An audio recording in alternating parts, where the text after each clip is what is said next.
लेकिन कई बार ऐसा होता है कि आपके कुछ नेता ऐसे बयान दे देते हैं जिनका सोशली नुकसान, पॉलिटिकली नुकसान हो जाता है। मैं एक एक करके सबका नाम लूं तो उस पर बड़ा वक्त चला जाएगा, लेकिन क्या आपको लगता नहीं है कि आपको अपने नेताओं को भी थोड़ा बांध के रखना चाहिए? कई बार वो आउट ऑफ टर्न बोल जाते हैं।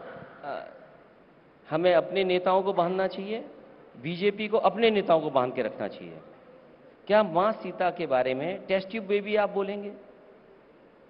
क्या मां सीता के लिए आप टेस्ट ट्यूब बेबी बोलेंगे? तो अगर हमें अपने नेता बांधने हैं तो बीजेपी को अपने नेताओं को भी बांध के रखना चाहिए। क्या आपको लगता है कि अगर प्रयास पहले की सरकारें भी करती तो ये मंदिर पहले भी बन सकता था? लेकिन बीजेपी बहुत से आरोप लगाती है कि ट्रांसलेशन नहीं हुआ था आपकी शासन में, जब आपकी सरकार थी, जब आप मुख्यमंत्री थे। उस विषय पर आप क्या कहना चाहते हैं? देखिए, उन लीगल एस्पेक्ट्स पे सबकी चर्चा हुई होगी, और जब सुप्रीम कोर्ट का फैसला आ गया तो हम और आपको कोई उस पर चर्चा नहीं करनी चाहिए। मेरा अगला सवाल है, मैं 32 साल पुरानी एक तस्वीर आपको दिखाना चाहता हूं। इस तस्वीर में कार सेवक हैं, उन पर लाठीचार्ज हो रहा है और आरएसएस वीएचपी इसको बड़ा इशू बनाती है। वो तस्वीर पीछे अभी प्ले होगी। क्या कहना चाहते हैं आप आज 32 साल पुरानी इस तस्वीर पर? पुरानी बातें उखाड़ने से कुछ मिलना नहीं है, गड़े मुर्दे उठाने से कुछ मिलना नहीं है। जो संविधान का पालन करेगा, जी, संविधान को पालन करने वाले ही इस देश में पूजे जाएंगे।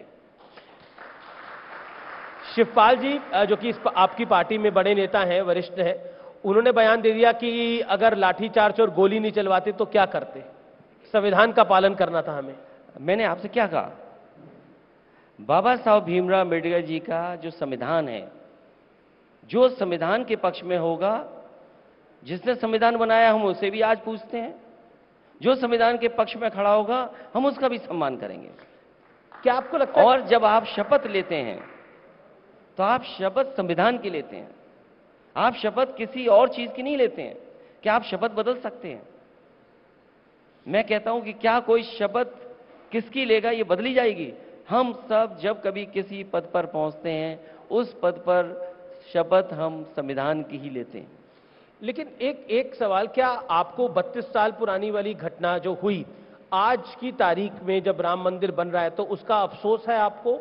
बतौर आपकी सरकार थी, मतलब समाजवादी पार्टी की सरकार थी, आप मुख्यमंत्री नहीं थे। क्योंकि आप वो बात रिपीट कर रहे हैं, मैं सवाल पूछ रहा हूं। मैं आपसे एक बात और कह देता हूं जी। जो सरकार में मुख्यमंत्री रहते हैं और जो अधिकारी होते हैं, पहले आपने भी एक अधिकारी को बहुत सम्मान के स्थान पर बैठाया है, आप माफी उनसे भी मंगवा दीजिए।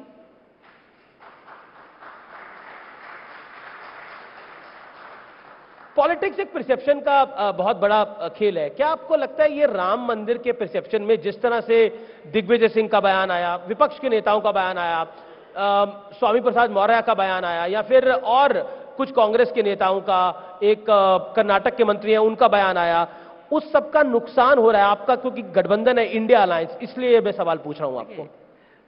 इंडिया गठबंधन जीत के आधार पर बनने जा रहा है। जी।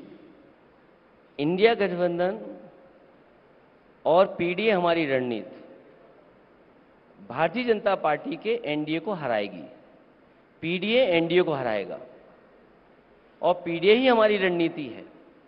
अगर इंडिया गठबंधन का कोई लीडर कुछ बोल रहा है, हमें उस पर टिप्पणी नहीं करनी, लेकिन हमारी रणनीति अगर कोई है तो वो पीडीए रणनीति है।